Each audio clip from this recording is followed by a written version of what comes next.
Ladies and gentlemen, we are pleased to welcome you to Wright State University Boonshoft School of Medicine's 45th Commencement Ceremony.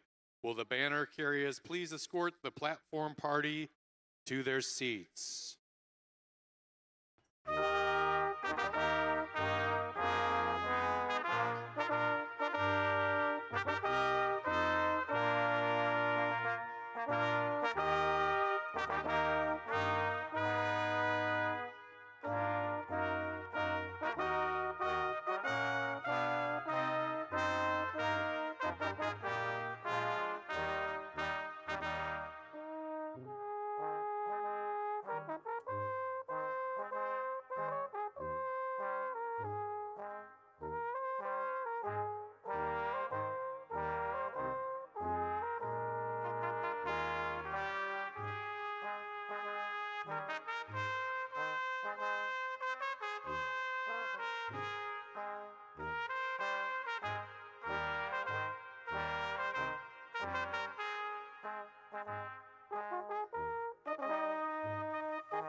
Student marshals, please escort the members of the faculty to their seats.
Faculty marshals, please escort the graduates to their places.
Good afternoon.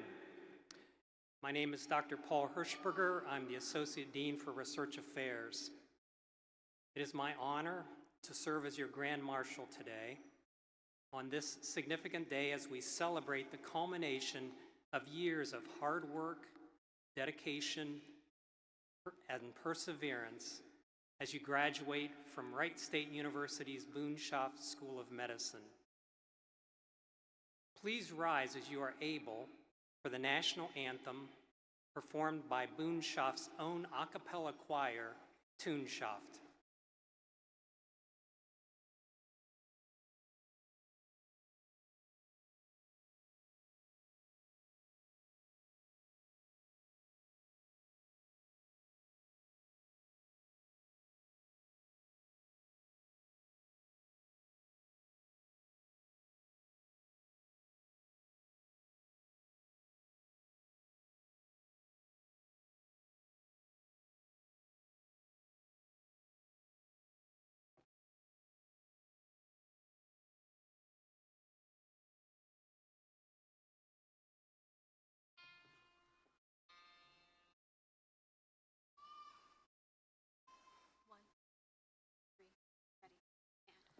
Oh, say, can you see by the dawn's early light what so proudly we hailed at the twilight's last gleaming, whose broad stripes and bright stars through the perilous fight o'er the ramparts we watched were so gallantly streaming, and the rocket's red glare, the bombs bursting in air, gave proof through the night that our flag was still there.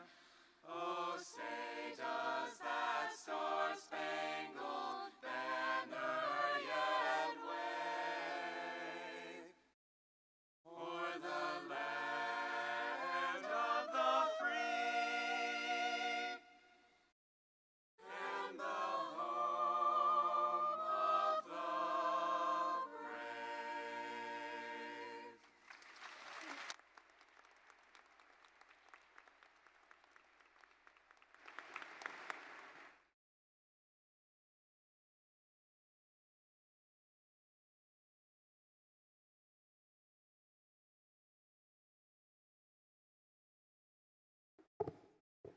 I invite everybody to sit down. And good afternoon. I'm Dr. Miri Lader, Associate Dean of Student Affairs and Admissions, and it is my great privilege to welcome you today and say to our students of medicine, congratulations. You have dedicated yourselves for many years to achieve this goal, to earn this moment. Today, as we celebrate the 45th Boonshoft School of Medicine graduation, we thank the staff and faculty, both full-time and voluntary, and our community for helping our students and our schools succeed. Family and friends of graduates, this is your day too. You also deserve a great thanks for the many types of support that you have provided. We applaud you.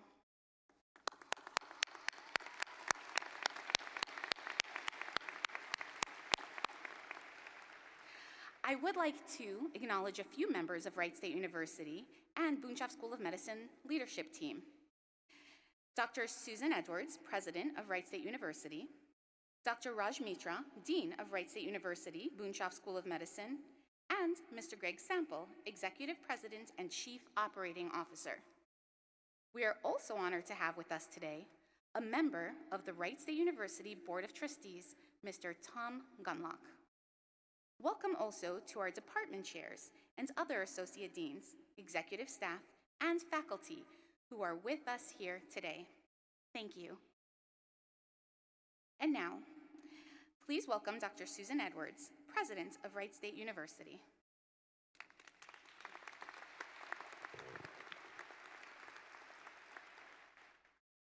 Graduates, congratulations. This is a momentous day, but it also marks the beginning of your next adventure.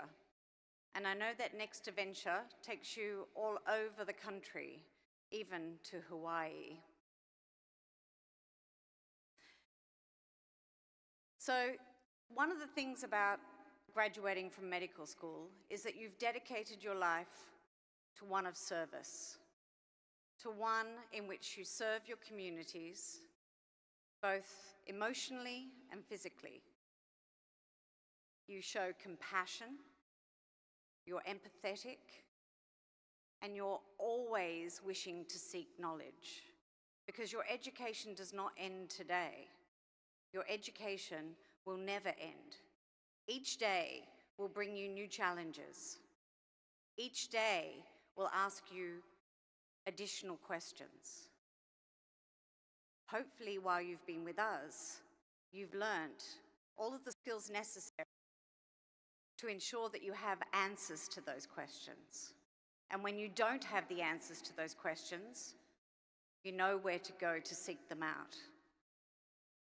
So I challenge you today, always strive to be your authentic self. Always strive to care for others. And importantly, always strive to care for yourself. Medicine is giving. But you, as medical professionals, also need to take care of yourselves. So when you need help, seek help.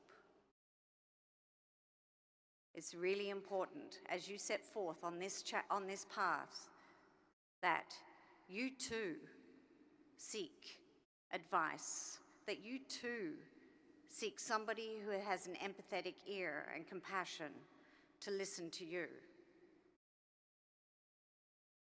I'm very excited for what the next chapter brings for your future. This is an exciting time. And you all should be smiling now because the hard work is really, really over. You're all looking terribly serious, slightly concerned. So today, enjoy it with your family and friends. Enjoy it with your faculty mentors. Celebrate. It takes a lot to become an MD, and you have made it.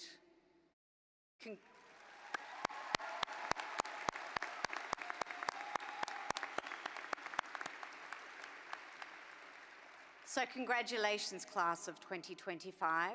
My challenge to you is to go out there and be absolutely brilliant. Have a great day.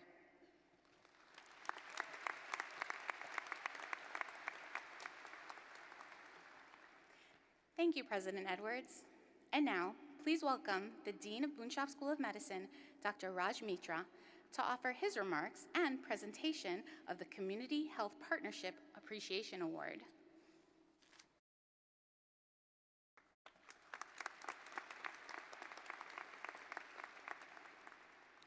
Welcome. It is such an honor to address all of you on this special occasion. I'd like to start off by thanking our outstanding faculty, staff, donors, hospital partners, and alumni for their dedication to our university. And special gratitude to President Edwards and the Board of Trustees for their leadership and engagement. I'd also like to recognize the family members who are here today in support and the loved ones of this fantastic class. You, the class of 2025, is truly a remarkable one. You have endured COVID-19. You've endured remote learning. You've endured masking.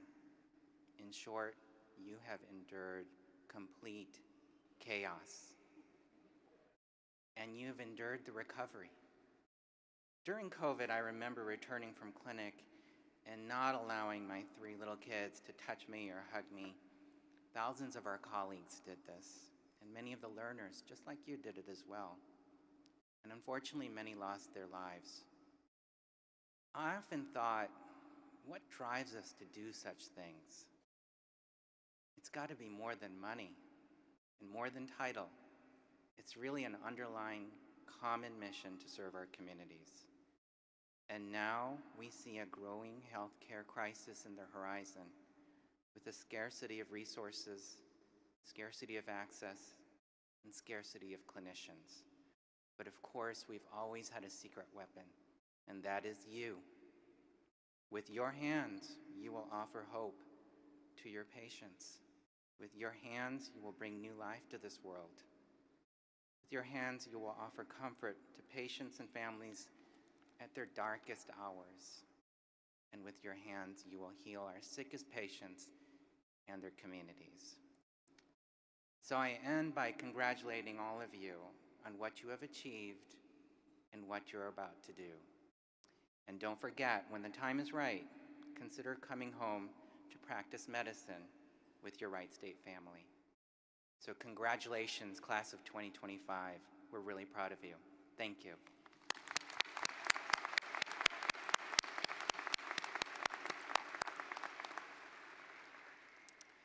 So each year, the graduating class recognizes a community member who has made a significant contribution to the Boonshoft School of Medicine. It is truly an honor to present this year's Community Appreciation Award. Half a century ago, community and university leaders recognized the need for more physicians in the Miami Valley, and they molded plans for the formation of a community-based medical school. 49 years later, we're so proud to have graduated over 3,000 medical students, many of whom practice and serve right here and across the nation. Had it not been for leaders like Dr. Alonzo Patterson, we simply could not have succeeded. A graduate of Wright State University, Dr. Patterson has provided pediatric primary care to generations of patients. He has improved the patient community experience and also, very importantly, addressed cost of care. He has served as a teacher, a mentor, and a role model for countless learners from all communities. Dr. Patterson, will you please join me at the podium?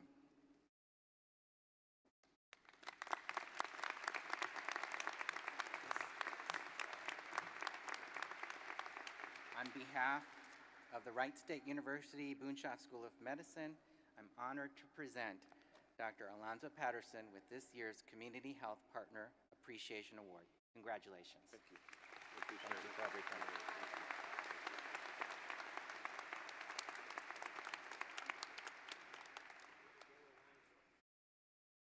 Dr. Alonzo Patterson, all of our teachers, thank you, sir. And thank you, Dr. Mitra. Now, I would like to welcome Dr. Erica Taylor to the podium to introduce our speaker.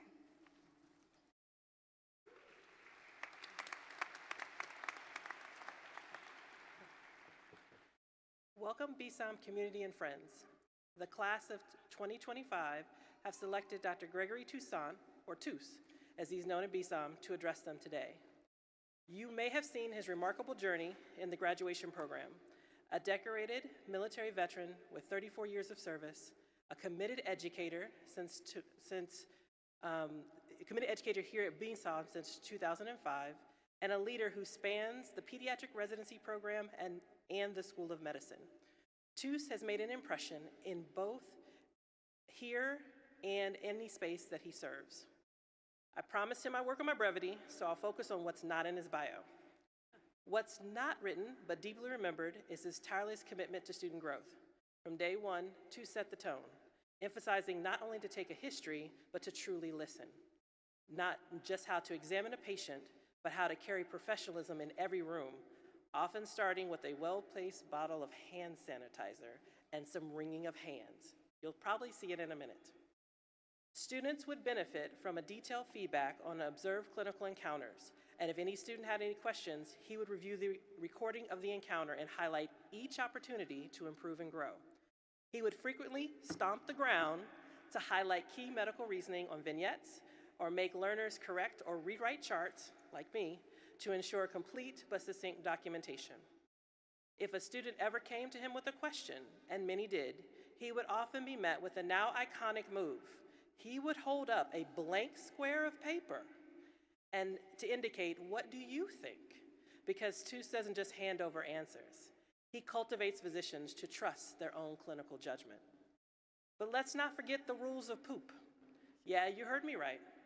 A legendary lesson in the pediatric clerkship, oddly memorable, but grounded in integrity and professionalism. These are just a few examples of why his learners, and now alumni, would bestow such an honor on him. And while we honor the visible, let's not forget the unseen, the long nights grading assessments, the weekends in the skill labs, the site visits all across this country, honoring the hours recruiting tomorrow's doctors for the future of medicine. And yes, even Halloween and Christmas costumes at Dayton Children's were designed to embrace humor to all ages. To the man who never seems to sleep, always shows up, and expects the best just because he sees the best in each one of you. For the last time, sir, I believe the class of 2025 is ready for one final lesson. So let's welcome Dr. Gregory Toussaint.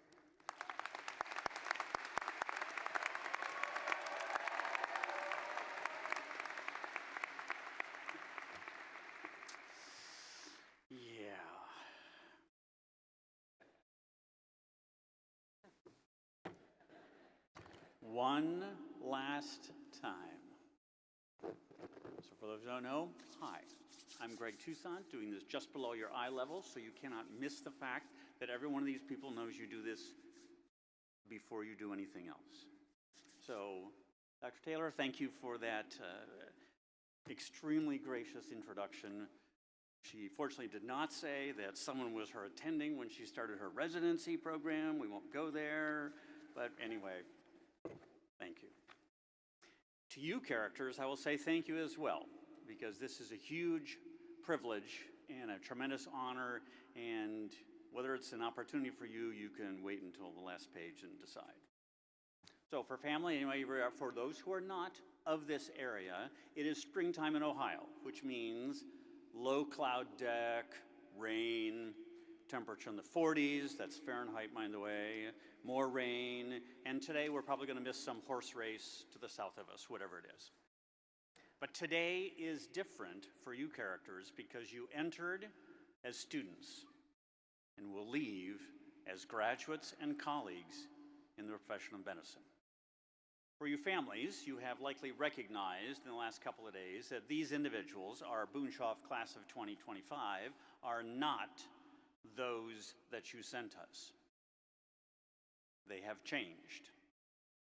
In my opinion, they stand at the edge of what I feel is the most incredible leap of their adult lives, from medical school to residency.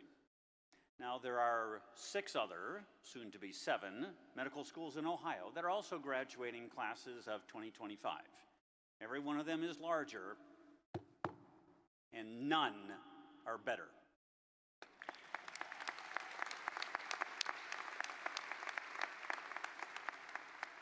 So this medical school, with its dedicated faculty, engaged curriculum, and supporting cast of clinical partners, turns out exceptional physicians with superb clinical skills and superb people skills who consistently blow the doors off their residency programs. That is regardless of specialty, regardless of location, and you and they have every reason to be proud, because we certainly are. Now, during their first 2 years here, they endured no end of, shall we say, urgings, enigmatic one-liners, pointed feedback, perhaps some occasional admonishments about becoming a physician, plus relentless calendar countdowns, bad dad jokes, and when they would come to me with a question about, say some points on a graded activity, more than one of these people got the look and the question that says, who's asking? The pre-med or my medical student? Well, I will tell you, we have managed to beat the pre-med out of them. Because it is not, how many points did I get? It is, what could I do better the next time? How can I improve to better provide patient care. That is the attitude that they have now. Yet somehow, after all this afternoon, they have still afforded me one more shot, and so here come some one-liners. Occasionally, they might be two systems. I don't know. We'll see. I'll let you be the judge of that. All right. First, they become we when you become one of them. They didn't tell me to do that. They didn't remind me we had to turn that in, to complete the clerkship logger, upload my flu vaccine to Castle Branch. They didn't remind me. They didn't give us enough orientation. And the best, well, they didn't give me any feedback. Newsflash, class, you have 59 days, because then it's the start of you having the opportunity to do better than what you believe you received. Never forget what it's like to be the new kid on the block, the new third-year student who didn't know how to use the service-specific template in EPIC, who didn't understand how to organize an oral presentation so that they'd be ready for Dr. Interrupter or Dr. Tangent, who was taking over the service the next day, or who didn't even know where the restrooms were in the hospital. So I challenge you to be proactive, go to them, and offer some sort of assistance and guidance that you wish you had received. Set and communicate expectations. Observe with the intention of giving feedback. Best of all, model the behaviors of those who helped you the most and whose teaching sharpened your clinical skills, the ones you now possess and take with you. Start now to make that part of your persona. They becomes we when you become one of them. Next, it is better to set the bar than look up at it. It is a fact that excellence is hard to hide. These students have heard time and again from us on the faculty how they will leave here with the ability to succeed in any specialty, in any residency, in any state of this country. Instead of me saying that again, I'm going to read you the words of just two prior students who have sent me emails over the years in which they are reflecting on their, what we call an away rotation that they're doing at the beginning of their senior year. This is when students from around the country, they will go to another medical school to do an elective for academic credit at their home institution, but to experience what it's like to go there and, okay, maybe a little bit about, you see me, right? It's what we call an audition elective.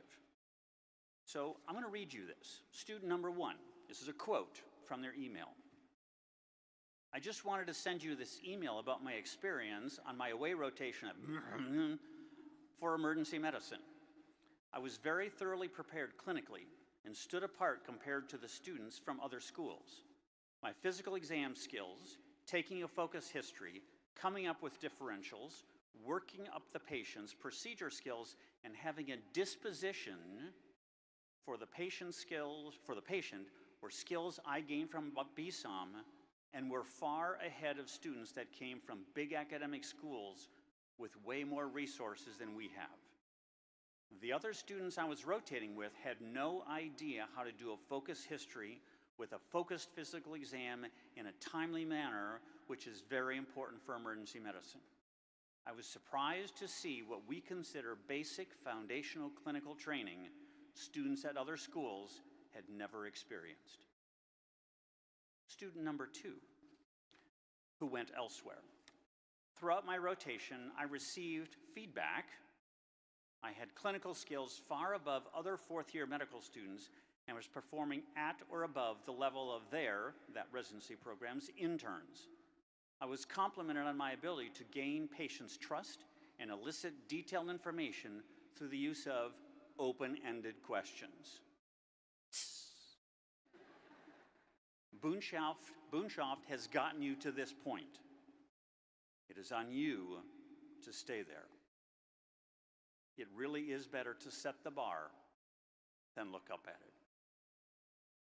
Next, not mine. Get out of the office and walk among the troops. I thank Abraham Lincoln because that's one of his rules on leadership. As a resident, it may seem that you are a small cog in a big machine with others in leadership roles. But at that moment, in that room, with the patient and their family, you are the leader. Hospitals, clinics, health centers, big, small, urban, rural, they're all systems. Systems run on people, but to succeed in that system and make it work to its best, for your patients, you must know the how and the who. Learn the ins and outs of the system. Go to the people that run the system. Those that run the labs you order with a click of the button, that bring meals to the patients, that clean the messes that we leave, and that are the bedside nurses. Get out of the office and walk among the troops. Next, the answer is yes. If there ever was a model for someone who is willing to say yes and didn't know the word no, he is sitting up front. Someone who has broken the mold for what a clinician, mentor, community servant, groundbreaking, glass ceiling busting role model that you can possibly be. I want to say thank you to Dr. Patterson.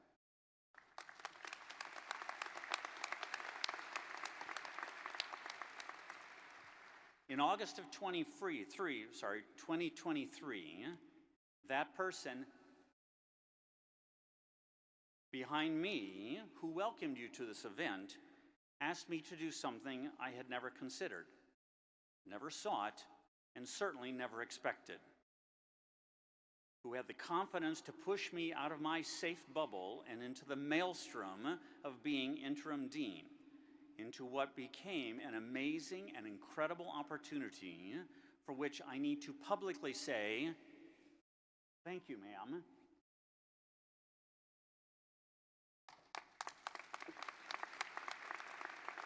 And the best part is, if you are at match day, the best part to know is that I have matched to Boonshoft and get to stay. Just saying. So within this group before you, I would submit there are future chief residents. Lots of chief residents. Individuals who, for their residency, take on additional administrative or teaching duties on top of their clinical responsibilities. Those individuals possessing a results-focused mindset balanced with the social skills to make things happen, who understand it is mission first, people always, but mission first. So when your residency program director and department chair call you in and approach you with that offer to be the chief, I submit to you, the answer is yes. This one's not mine. You alone can do it, but you cannot do it alone. That one comes from then Air Force Captain, now Lieutenant Colonel Ellen Wirtz, who was the social worker in the Combat Stress Center attached to my hospital unit when we deployed in 2003 for the invasion of Iraq. Ellen taught me that one. Well, life stressors are everywhere. You are signing on to take on more. Whether physical or emotional, professional or personal, financial or abject fear, the effect is cumulative. Recognizing, acknowledging, and managing that stress takes effort and energy. Be alert, approach and ask, and be that lifeline when someone needs it.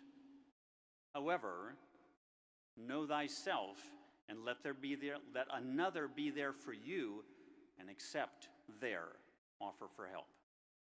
You alone can do it, but you cannot do it alone. They count too. And to nearly quote one of you sitting here who recently said, in response to the families, "This is too good, I had to use it." Just because I'm a doctor doesn't mean you have to stop sending birthday money.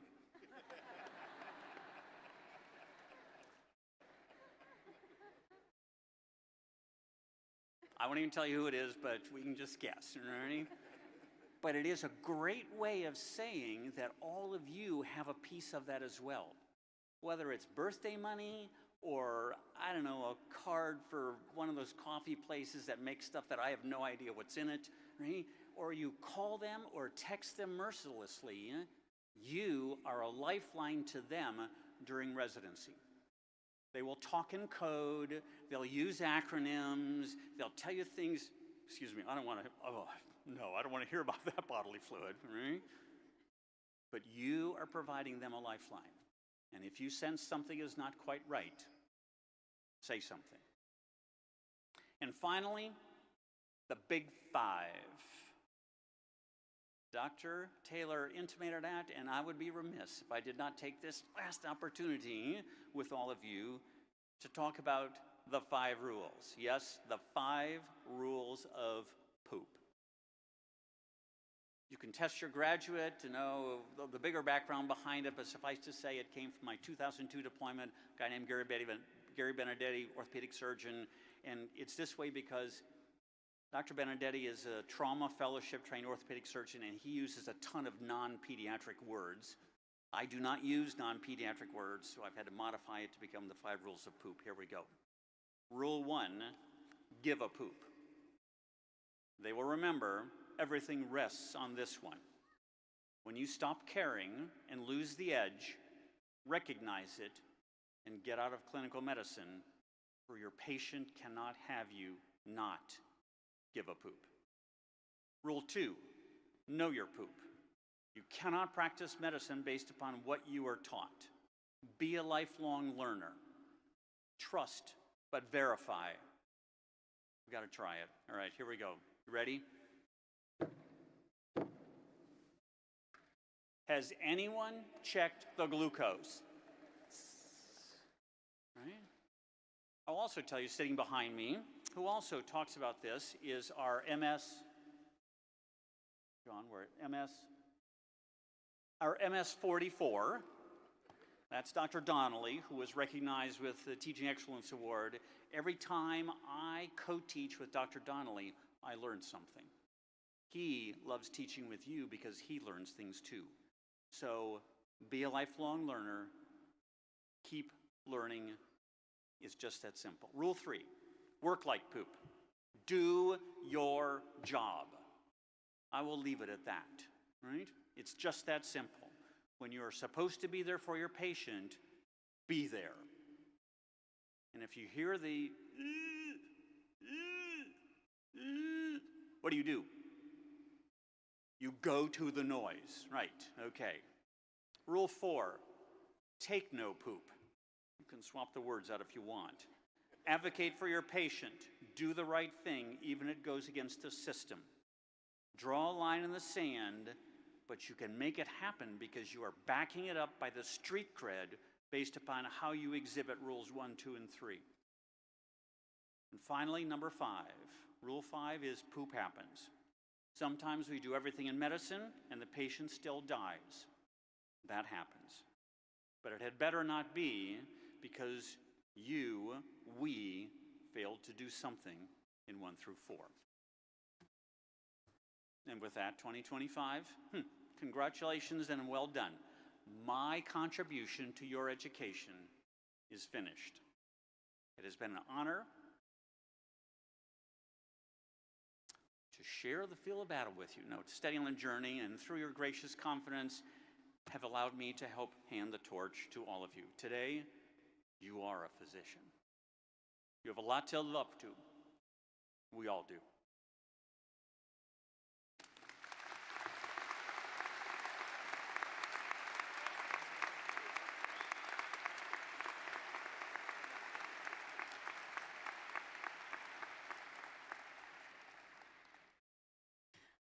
Thank you, Dr. Toussaint. Those words not only inspiring, but real. And now, please welcome President Edwards, who will confer the degrees. Ladies and gentlemen, I'm pleased to announce that we'll now begin the conferral of degrees and the presentation of diplomas. I have the honor of presenting these candidates who have completed all the requirements of the Doctor of Medicine degree and are worthy of this distinction. Will the candidates for Doctor of Medicine degree please rise if able?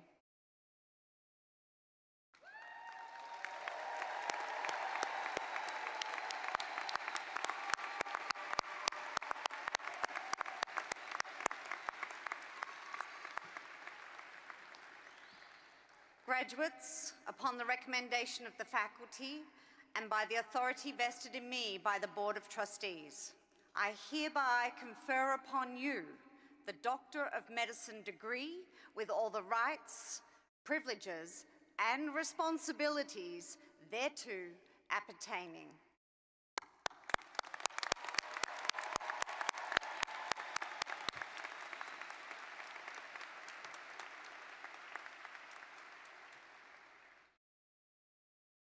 You may be seated. We will now have Clarence Julian Clark II, Class President of Boonshoft, Class of 2025, present the graduating class. Julian.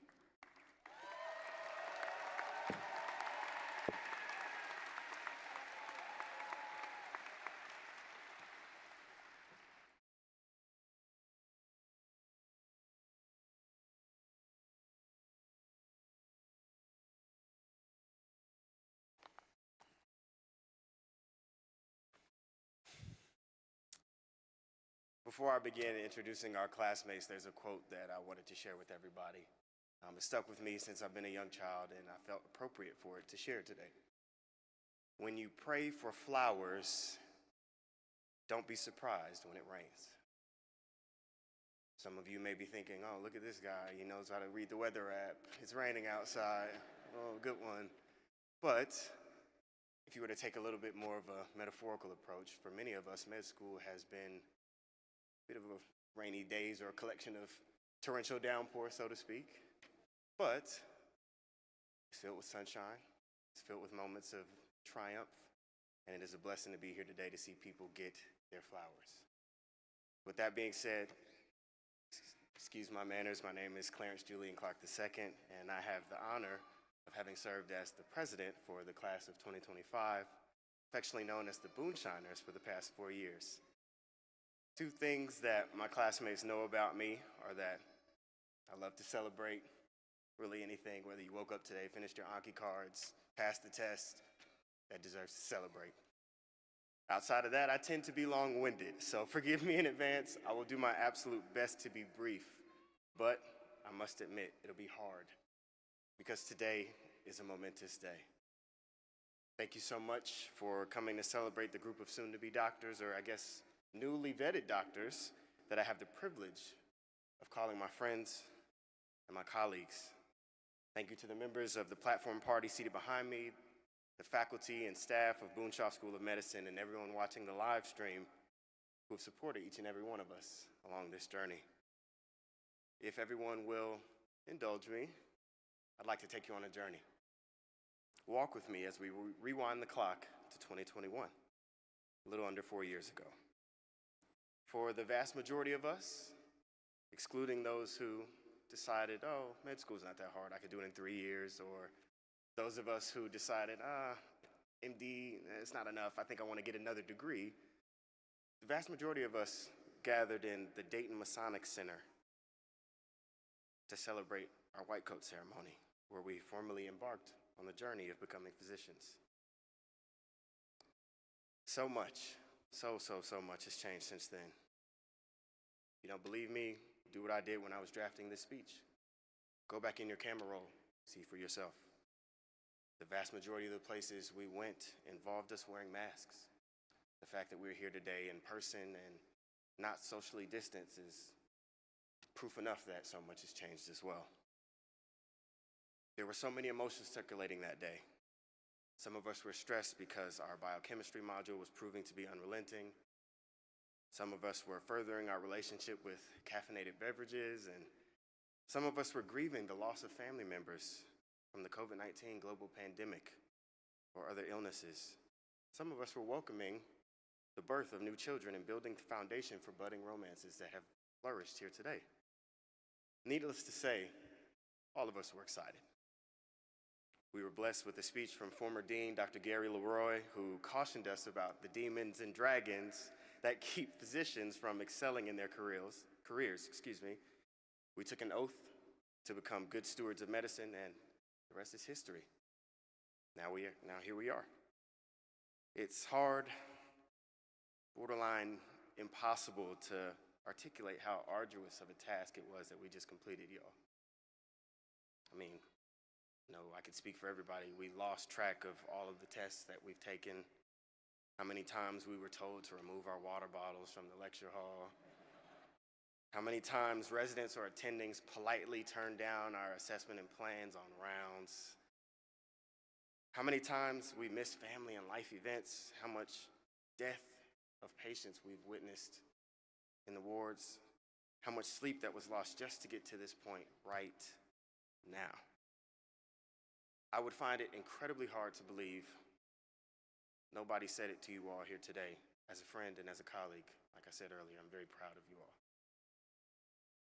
Not solely for the sacrifices that you've made, but for the resilience that it takes to get up every day, put on a brave face, not knowing how the day would end, and do it over and over and over again. We knew this journey would be tough. I'm pretty sure I could speak for everybody as well in saying that whenever you tell somebody you're going to medical school, oh my God, how much school is that? Or how much debt are you gonna go into? Okay, thanks, kind of already knew that. But none of us knew exactly what it would entail. We knew we'd get to have a direct role in patient care, oh, so what, I have to stand in the back of the OR and peer over the heads of residents and attendings trying to look at the surgery. We knew we'd get to study and not really have to worry about anything else and take board exams. We knew we'd get stethoscopes and learn how to perform physical exams. We knew we'd get to scrub in the operating rooms, and most importantly, we knew we'd get swanky Patagonia jackets. Come on, man, what? But I'm positive none of us knew how nice it would be to have residents and attendings buy you food, create spaces for you to vent to them, let you follow them into the resident and physician's lounge, and send you home early on days so that you could rest. For those moments and so many more that have slipped our minds, we now have the opportunity to do that for the next generation of medical students. I am deeply, deeply humbled to introduce my classmates to everyone today. This is truly a special group of human beings. Witnessing how we've come together to support one another in times of duress is enough to make me, the chattiest of chatty Cathys, speechless. The amount of empathy, compassion, and respect that these folks possess is something that I hope we never lose sight of throughout the duration of our careers. Irrespective of any political authority that's in office, regardless of whatever the predominating status quo in this country may be, and notwithstanding any of our personal biases, I'm charging everyone to keep in mind our training. 3 points that have stuck with me that I hope you all will remember too. Number 1, treat every patient, not just the condition. Number 2, respect patients' autonomy. And number 3, have fun. Akin to the position we were in 4 years ago, we stand at the precipice of a new journey, y'all. While everyone says that residency is harder than med school, I believe them, but I have full confidence and faith in all of us. Similarly to the way we figured out medical school, we'll figure out being residents.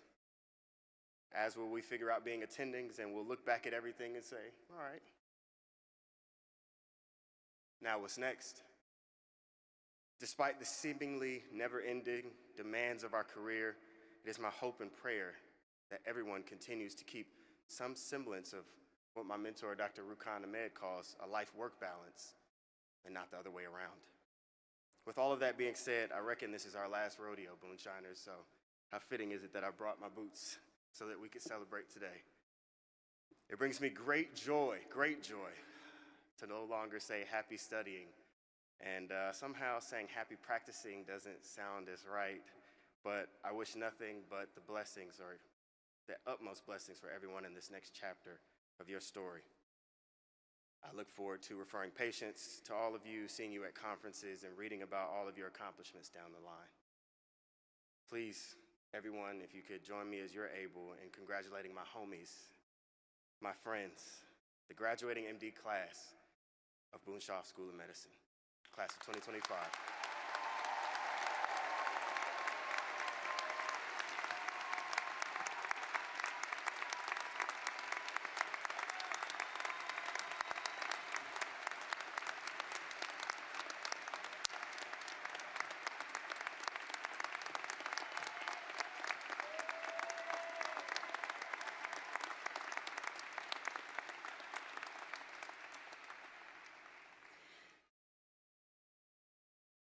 Thank you, Julian.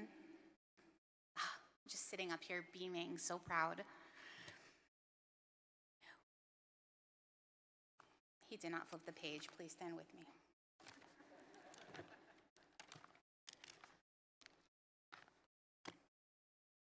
At this time, I invite our Grand Marshal, Dr. Hirschberger, to lead us into our hooding ceremony. Sir?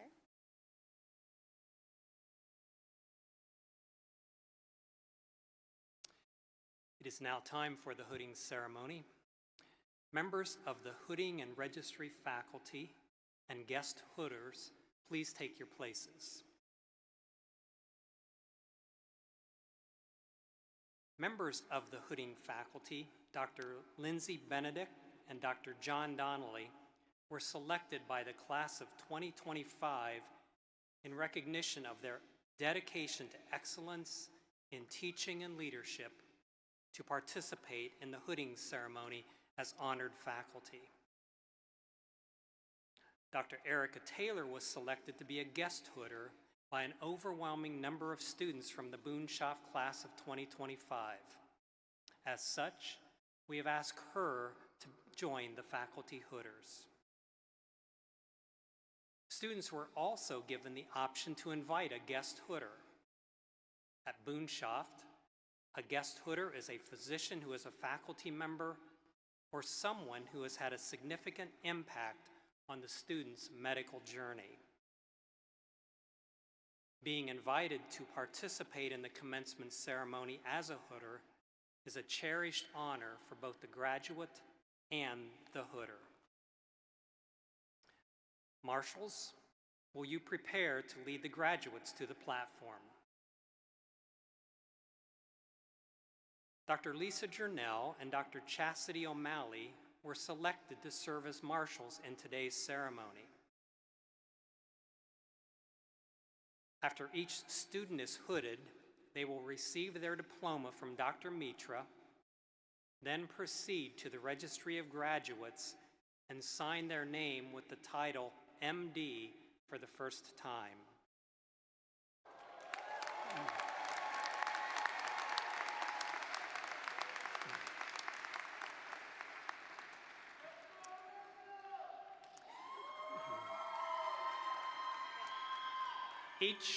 Each graduate is also given a Wright State University Boonshoft School of Medicine pen engraved with their name and degree, courtesy of the Dean's Office.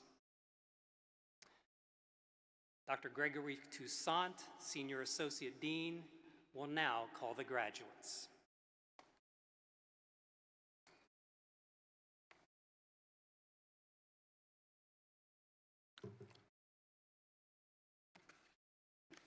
I'm going to take just a second because I want to add one thing before we start. In another role here at Boonshoft, my former Air Force colonel, now retired persona, serves as an advisor for those students who attend medical school on a scholarship from one of the 3 branches of the U.S. military that has a medical corps. Following residency training, they will repay the American taxpayers for this scholarship by serving time on active duty. Early this morning, we held a promotion and recommissioning ceremony for the 7 members of the class of 2025 and would like to acknowledge them. All our graduates are moving on to serve patients, families, and society as physicians. These individuals have chosen to do so in the service of our nation. In the United States Army, Captain Elizabeth Zinn. Captain Weilong Wong. Captain Allison Chen. United States Air Force, Captain Nicholas Johnson. Captain Hayden Jaworski. Captain Benjamin Hughes. And Captain Shaylin Guthrie.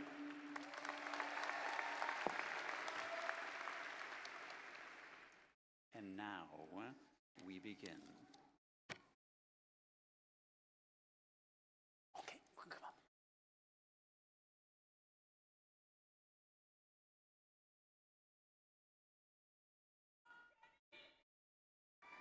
Hooded by their friend, Danielle Adams.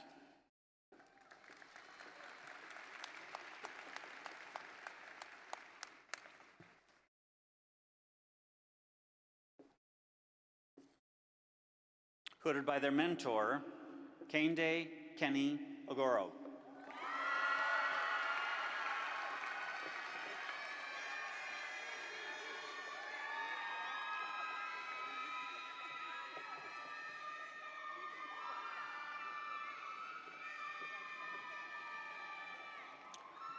Hooded by their brother, Michael Almany.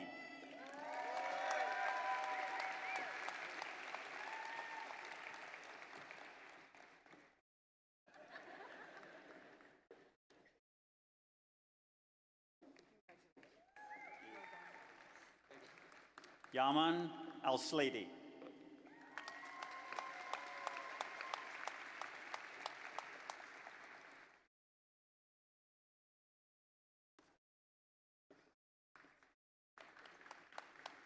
Hooded by their mentor, Shayna Kristen Anderson.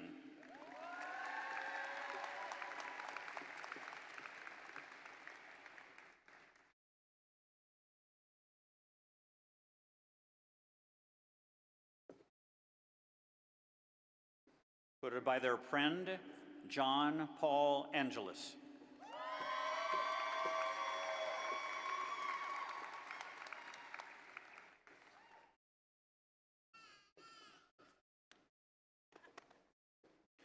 Hooded by their mother, Catherine Art.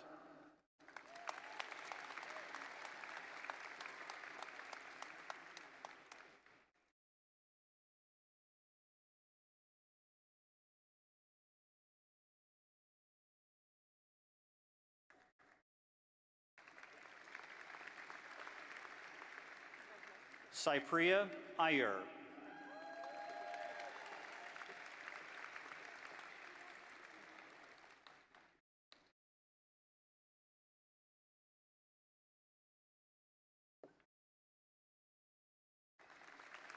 Hooded by their father, Adrian Babel.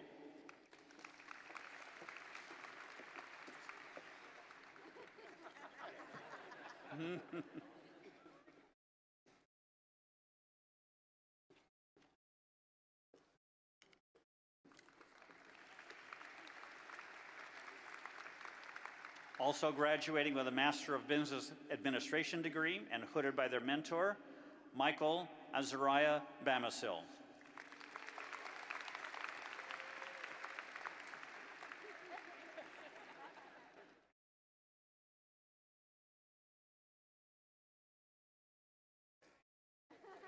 Yeah.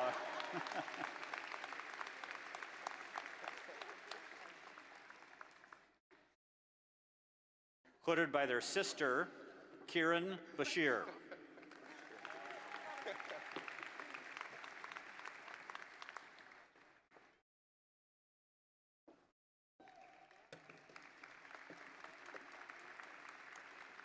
Hooded by their grandfather, Isabella Benintendi.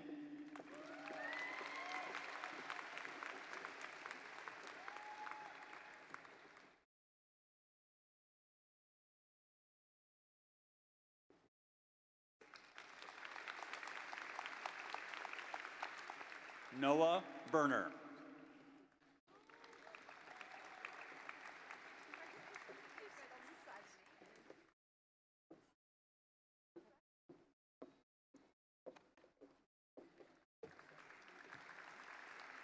Jerome Bay IV.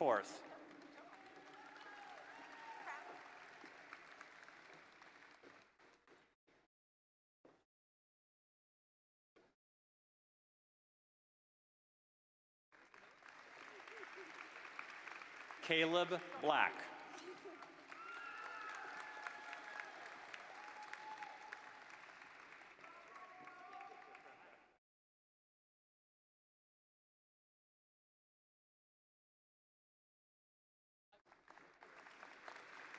Put by their friend, Kayla Blackburn.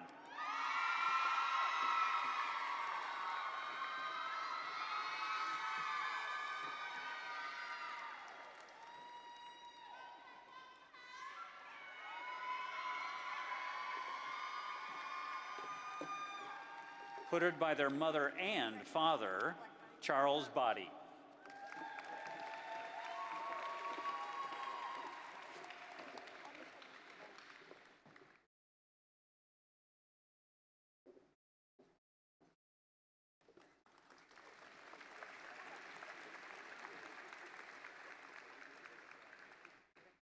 Put by their mentor, Fatima Zara Boumashad.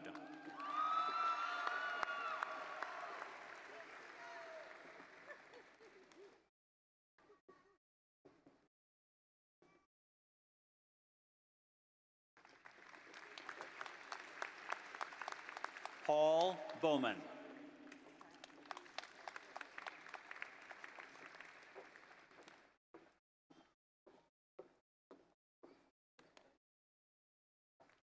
Put by their brother-in-law, Daniel Boys.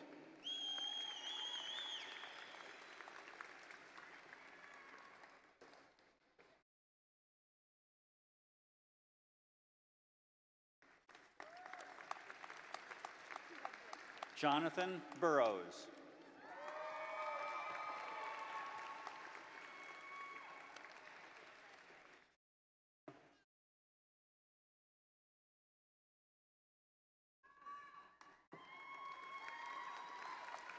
Sydney Carnes.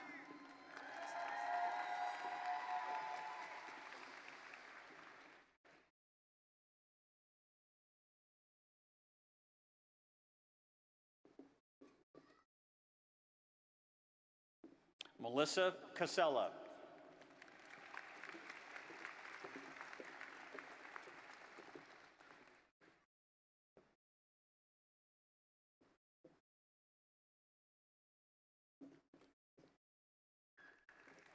Caitlin Castillo.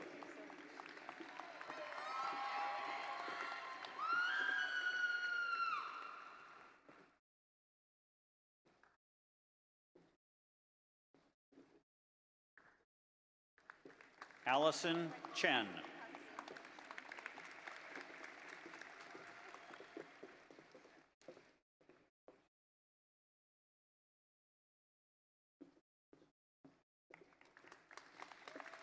Carson Clark.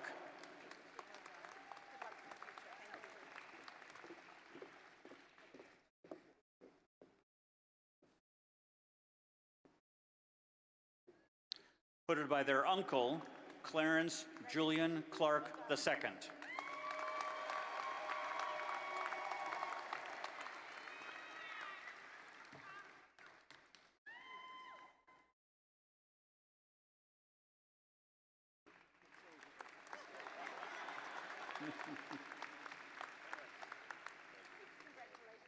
Sarah Close.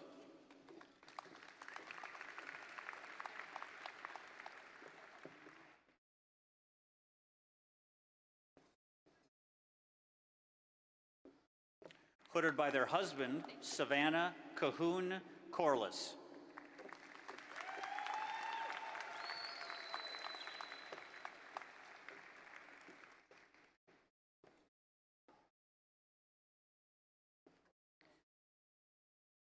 Sydney Cornelius.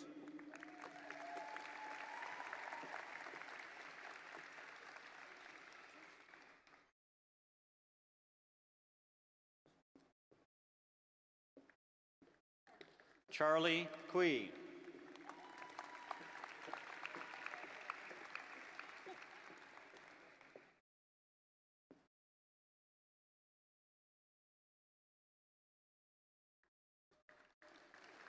Tutored by their mentor, Sarah Curtis.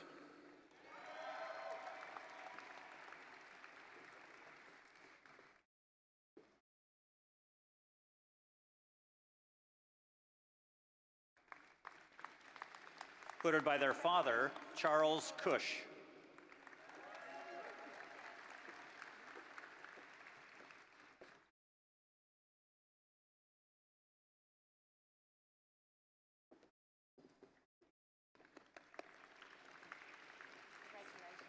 Tutored by their mentor, Malika Lynn Day.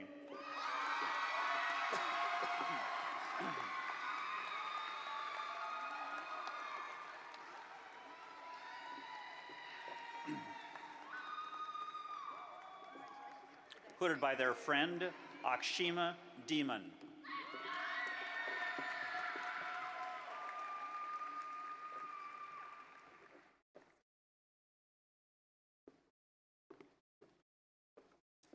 Tutored by their mentor, Brooklyn Dilly Maltonfort.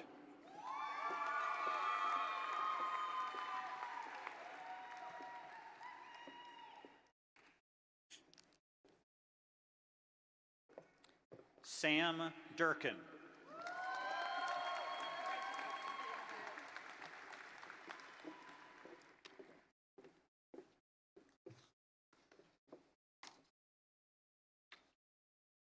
Mackenzie Dye.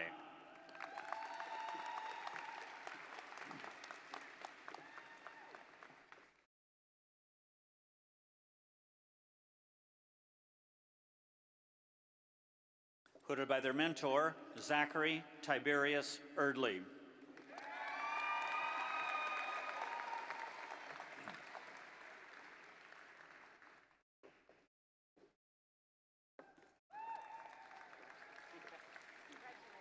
Tutored by their father, Vincent Frank Ferrini IV.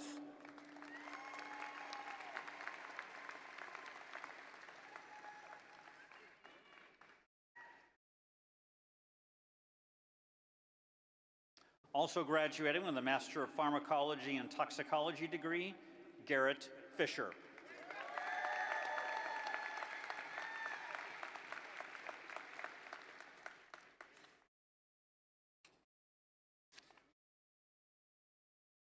Tutored by their mentor, Chelsea Foster.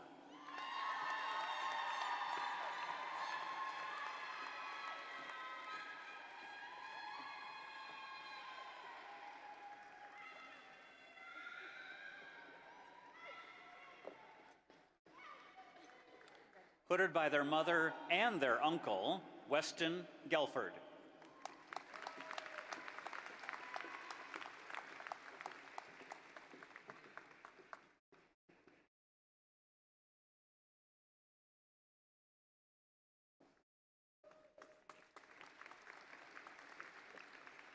Benjamin Michael Giffen.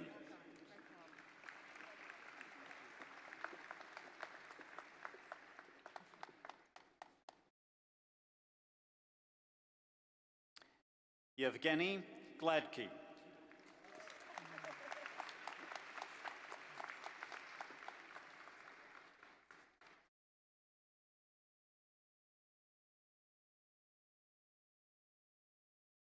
Julio Gomez.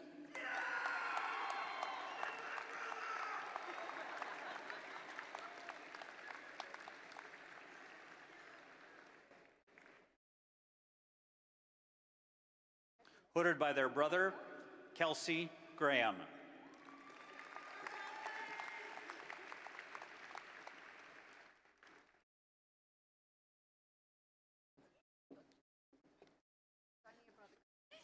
Tutored by their wife, Ethan Grant.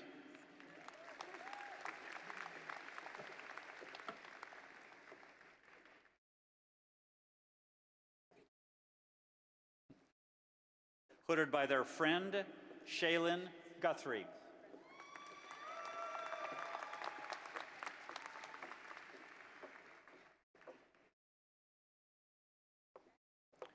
Put by their mentor, Lawrence William Morris Hamilton.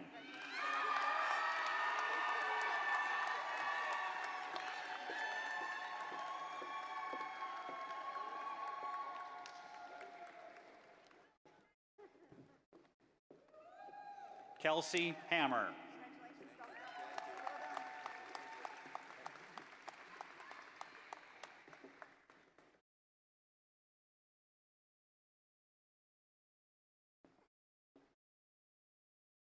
Dylan Hefner.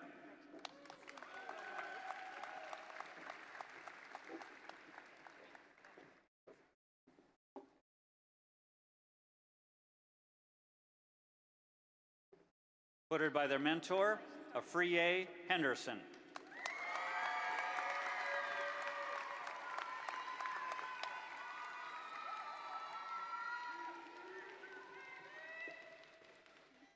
Morgan Hendrickson.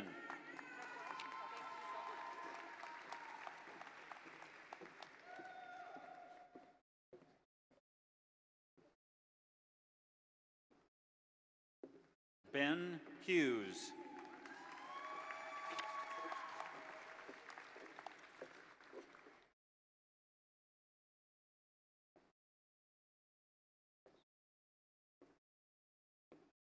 Put by their mentor, Brittany Iris Elizabeth Shaw Hugie.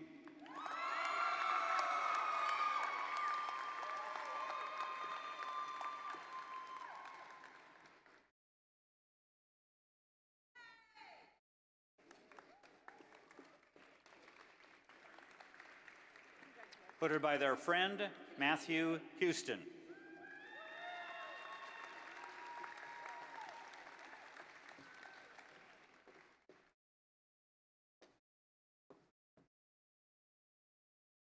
Hayden Jaworski.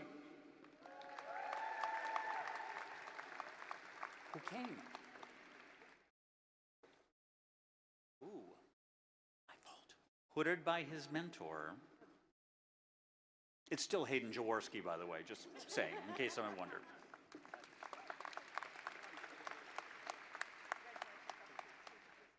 Nicholas Johnson.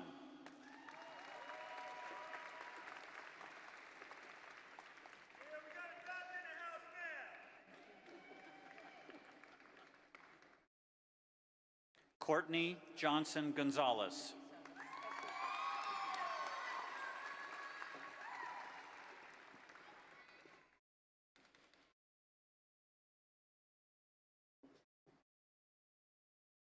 Hooded by their mentor, Emilia Ilichna Kalutskaya.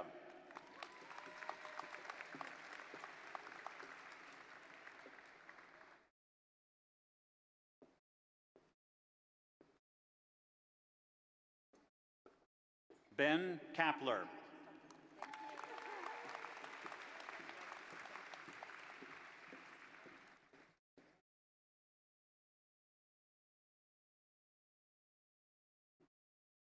Hooded by their father, Lauren Ann Kyle.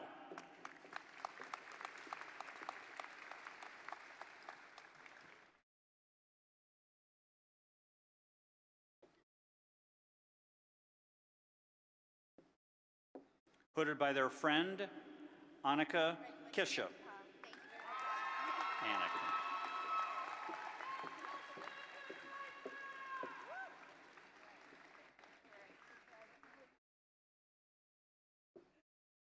Hooded by their mentor, Hannah Keckley.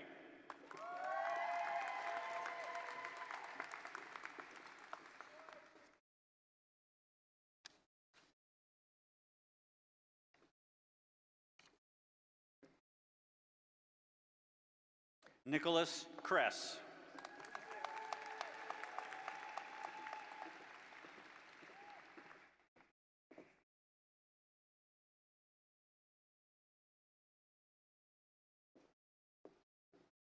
Kaylee Larson.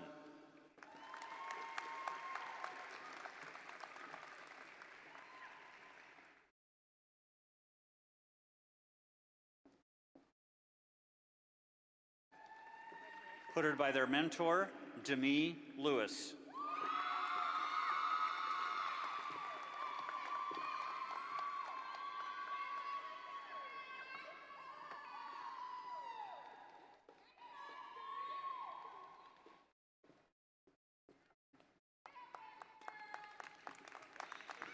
Erica Lindner.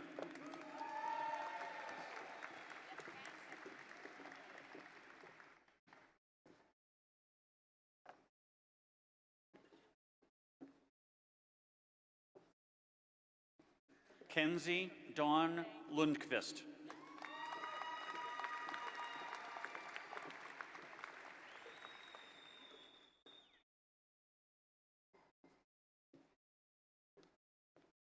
Madison McQuate.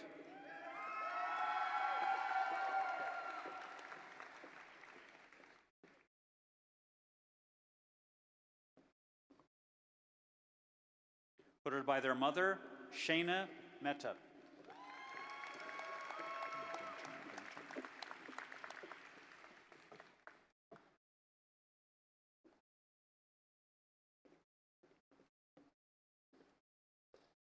Cameron Mertz.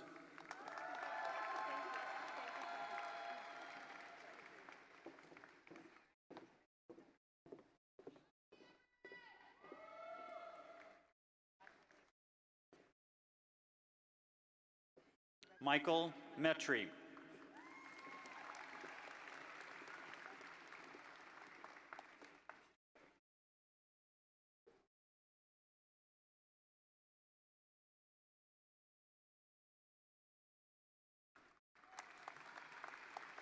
Ellen Modell. Oh, tutored by their mother. Almost.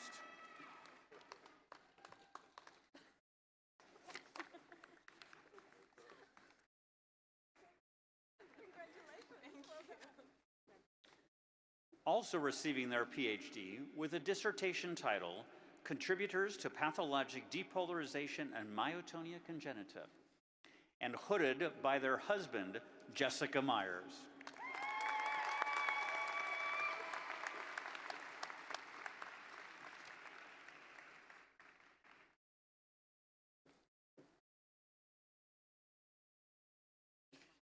Hooded by their mother, Wasim Nabolsi.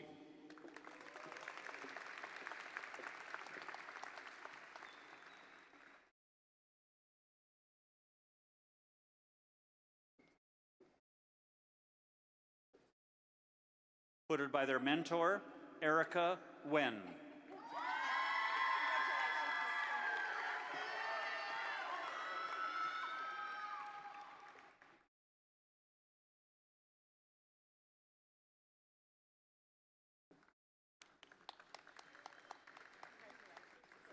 Eric Noss.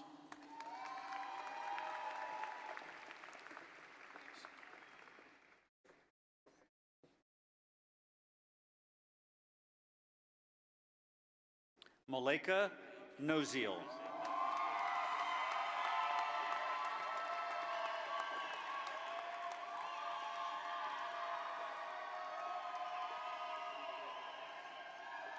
Olivia Orshowski.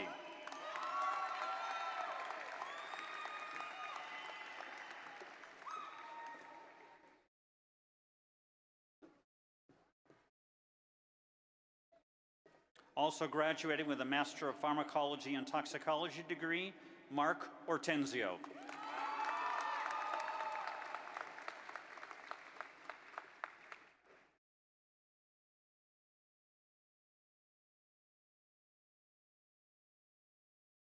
Noah Parker.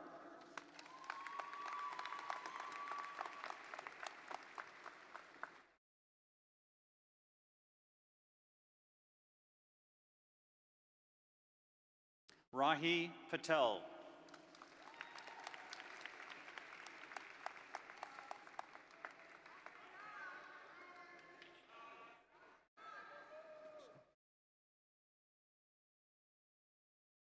Kelsey Murray Penn.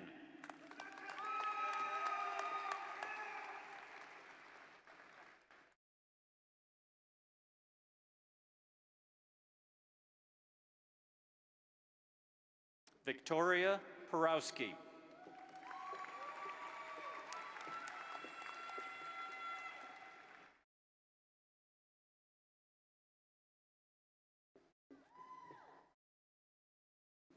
Also graduating with a Master of Public Health degree, hooded by their mentor, Amber J. Prater.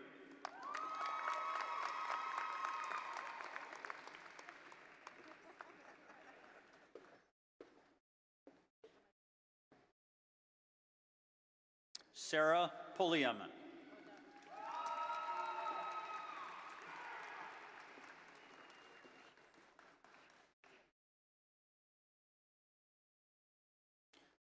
Tutored by their mentor, Naja Queenland.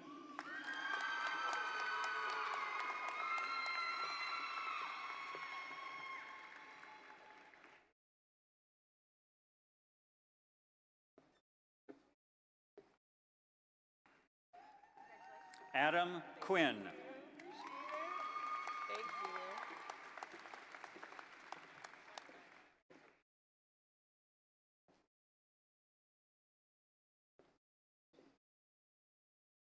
Alexandra Raber.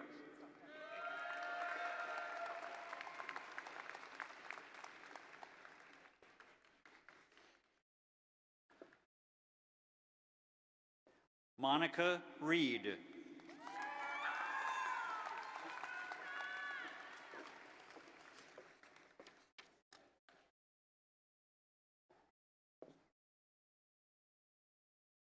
Ryan Reeser.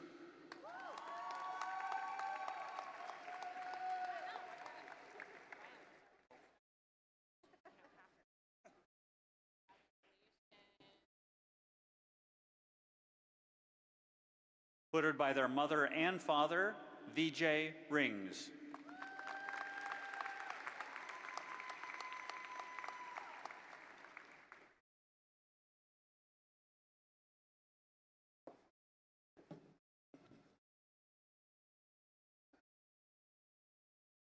Tutored by their mentor, Joseph K. Rivera.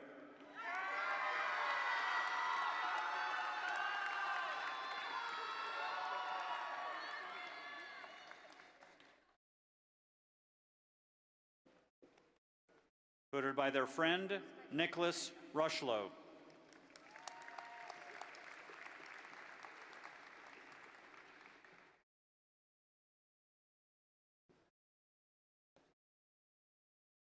Azul Saeed.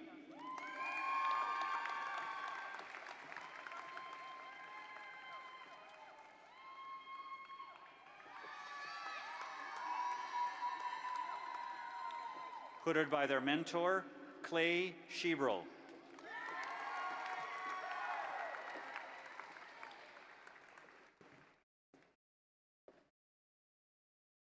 Abby Schmidt.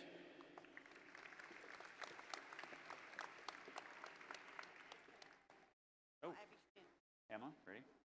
Yep. Emma Schrader.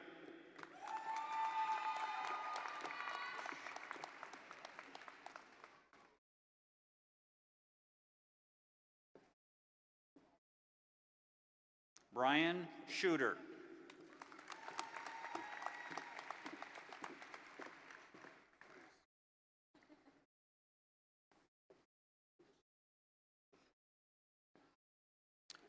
Also receiving their PhD with dissertation title, Unfolding the Link Between the Axon Initial Segment, Endoplasmic Reticulum Stress, and Cognitive Impairment in Type 2 Diabetes, and hooded by their two siblings, Janae Shelby.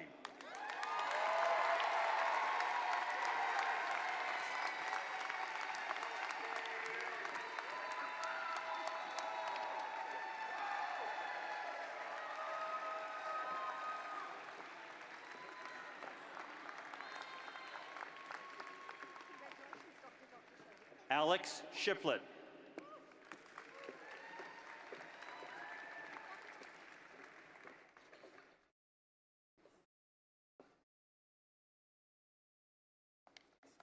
Also graduated with Master of Pharmacology and Toxicology degree and hooded by their father, Andrea Sugar Har.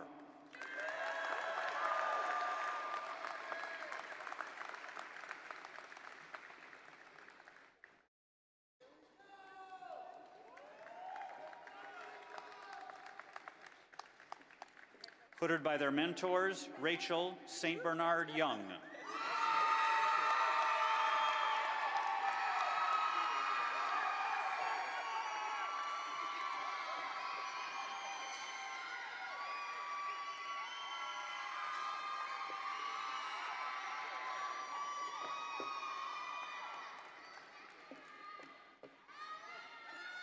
Hooded by their mentor, Corinne Statt.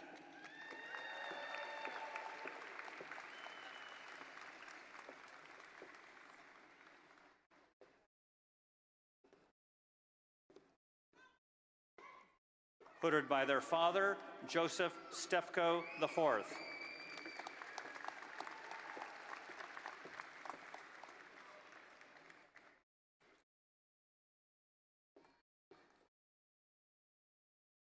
Tyrone Stewart.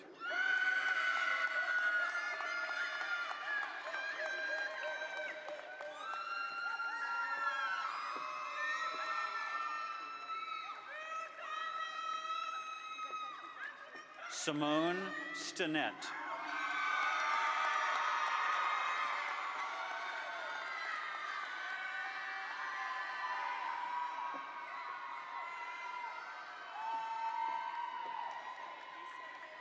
Stephen Summers.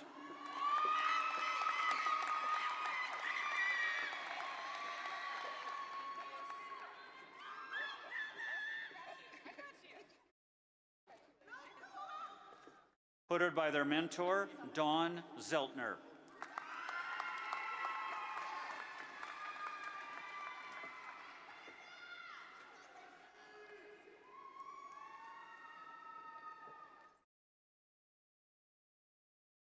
Hooded by their father, Clifton Turner, Jr.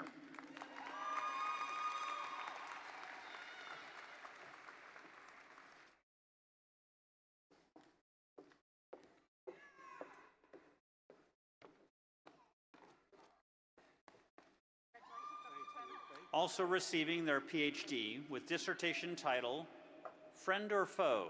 The role of transforming growth factor beta signaling in calcineurin inhibitor-induced renal damage.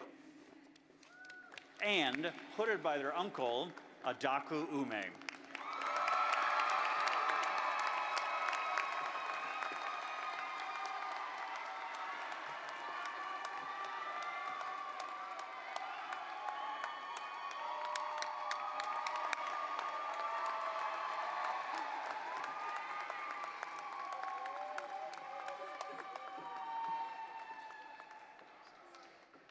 Andrew Vallada.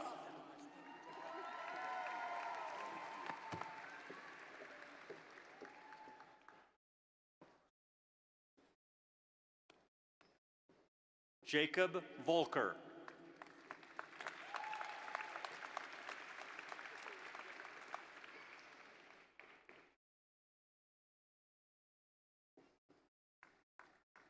Hooded by their mentor, Caleb Samuel Watchell.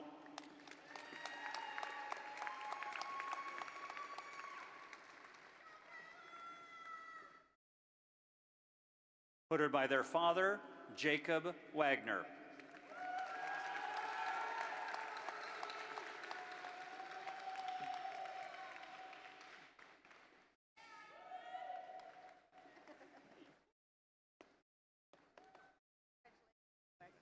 Weilong Wong.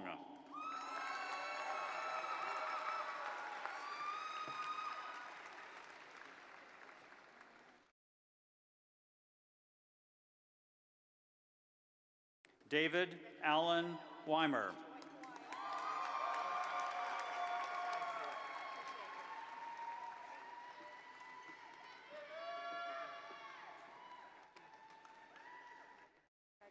Alexis Westrick.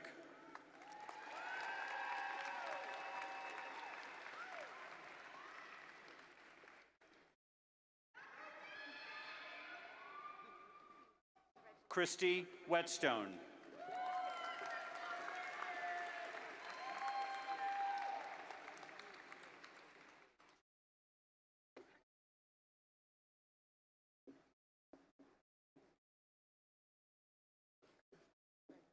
Katie Whitehead.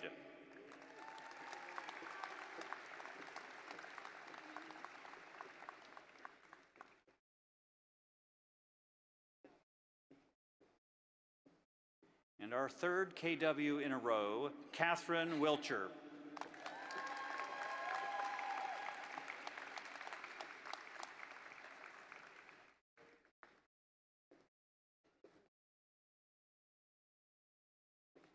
hooded by their mentor, Bria Marie Williams.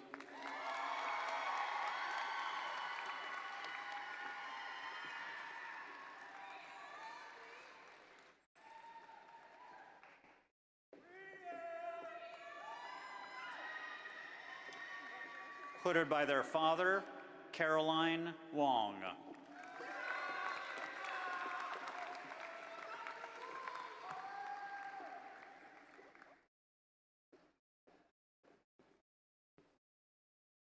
You ready, gang?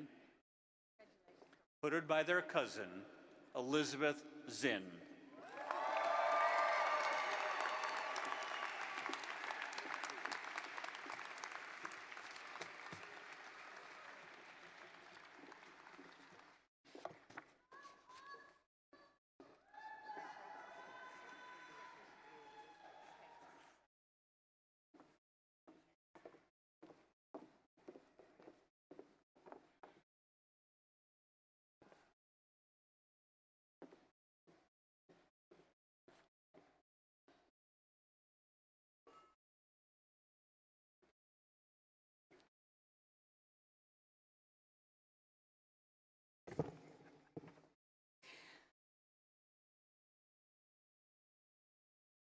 I came up a little too soon. I'm going to wait for the last graduate to find her place. Sorry. Hi.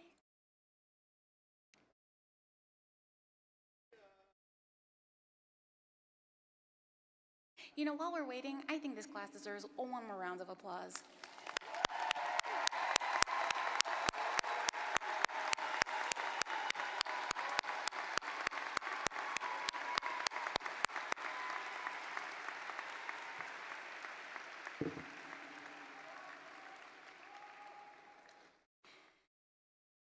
Graduates, please rise.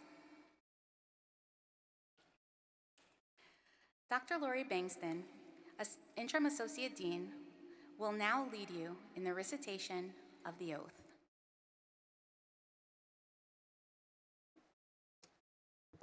We always have to make sure Dr. Zinn makes it back to her seat, since she has joked at match day that she always was at the end of everything. I invite all the physicians in the audience to stand in support of our new physicians and to join us as we recite the oath that is printed in your program. The rest of you may remain seated. So if you would all recite with me. I swear to fulfill to the best of my ability and judgment this covenant. I will respect the hard-won scientific gains of those physicians in whose steps I walk, and gladly share such knowledge as is mine with those who are to follow. I will apply for the benefit of the sick all measures which are required, avoiding those twin traps of overtreatment and therapeutic nihilism. I will remember that there is art to medicine as well as science, and that warmth, sympathy, and understanding may outweigh the surgeon's knife or the chemist's drug. I will not be ashamed to say, I know not, nor will I fail to call in my colleagues when the skills of another are needed for a patient's recovery. I will respect the privacy of my patients, for their problems are not disclosed to me that the world may know. Most especially must I tread with care in matters of life and death. Above all, I must not play God. I will remember that I do not treat a fever chart, a cancerous growth, but a sick human being whose illness may affect the person's family and economic stability. My responsibility includes these related problems if I am to care adequately for the sick. I will prevent disease whenever I can, but I will always look for a path to a cure for all diseases. I will remember that I remain a member of society with special obligations to all my fellow human beings, those sound of mind and body, as well as the infirm. If I do not violate this oath, may I enjoy life and art, respected while I live, and remembered with affection thereafter. May I always act so as to preserve the finest traditions of my calling, and may I long experience the joy of healing those who seek my help. I'm honored to share this oath with you today, my new colleagues.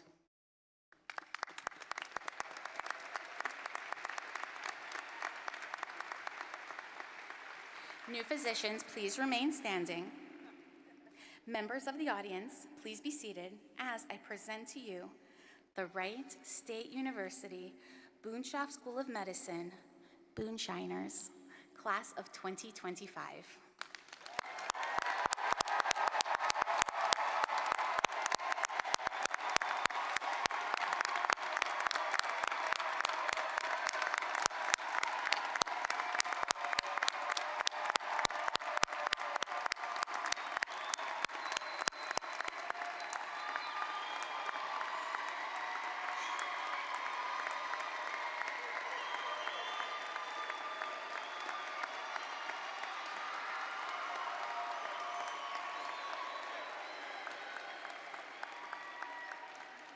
Thank you again for joining us today. And a special thank you to all of the staff and faculty who planned this year's event. This ends the academic portion of our ceremony. Please remain seated for the entire recessional as our platform party and students depart.